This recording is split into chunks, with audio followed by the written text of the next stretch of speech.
Hi, this is Kenneth of Common Hawthorne, and I am doing Ethony's 31 Days of Tarot 2020. This is the recording for the second day, which I'm behind. I started late, so I'm catching up, and it's the 5 top tarot decks of 2019. Well, I only started doing tarot in 2019, so these are my all-time top 5.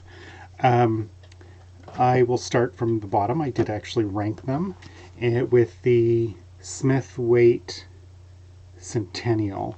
I had an old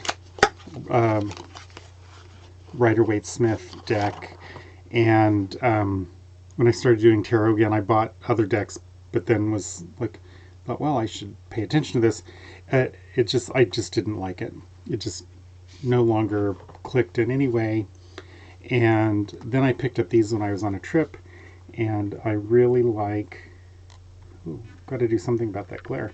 The coloring is, the images are basically the same, but the coloring is a lot better, in my opinion, and the backs are really nice. So that's one of my top 5. And then Pagan Other Worlds, which comes in this like really beautiful tuck box, little numbered seal on the box, and very different. There we go. Very different images on the cards, and fairly pippish. I find that the book is important for me as a beginner, that the creators intend for you to see all sorts of things, like little boats in the background. They intend for that to convey meaning. So anyway, that's number 2, the Pagan Other Worlds. And then the Ostara, which I have in a nice little bag from, oh dear, I've forgotten her name. Anyway, a wonderful tarot bag maker in England. I've bought a lot of her bags, and I will link to her below to rectify my mistake. Anyway, it's the Ostara Tarot. The backs are okay. Nice silver sides, and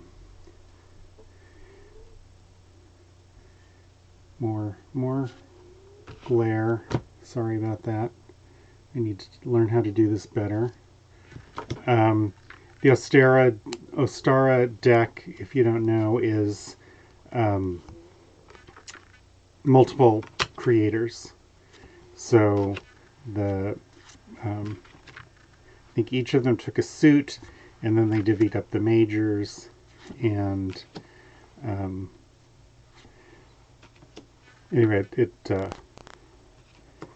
it speaks to me in some good ways. Let's see if I can find my favorite card quickly.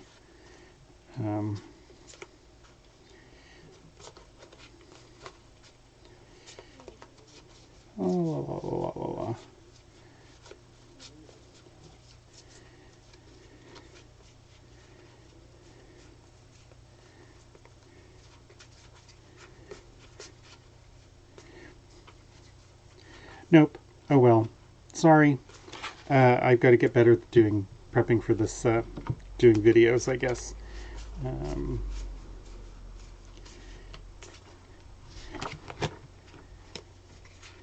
Oh, here it is. The Emperor. Really bad glare. Okay. Huh. Of course, it's my own computer screen that's creating the glare. But anyway, so there's the Emperor. I think he's pretty wonderful.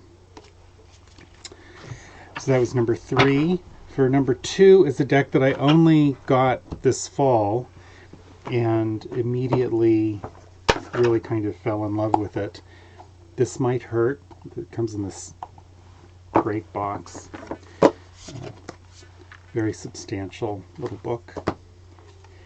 And it's got one of my favorite High Priestess cards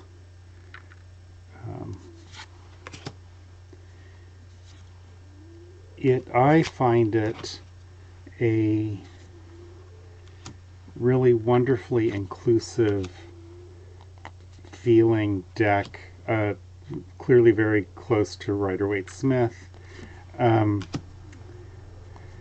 Anyway, it feels, to me, inclusive without... I didn't realize I'd put them back in order in places. Anyway, it feels very inclusive without going past what I think of as kind of reflecting people I actually see around me, rather than some idealized version of the world that has all of the margins at the center. You know, if as a gay man, it's like maybe 10% of the population is gay, and so unless I'm looking at a gay deck, I don't actually want half of the cards to be gay. Just doesn't reflect the world I see around me. Anyway, so there's that this might hurt. And then my favorite, as so many, Cesar Obito, and I got it, I don't know, midsummer, and I love it. I love it so much, and I am once again going to search for a favorite card, which will tell you much about me when you see it. Oh, well, the Fool, it has this great Fool card. I just love that. I turned 60 this summer, and so seeing age diversity in decks has turned out to feel kind of important to me.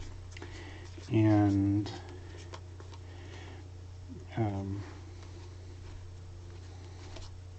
la la la la la la.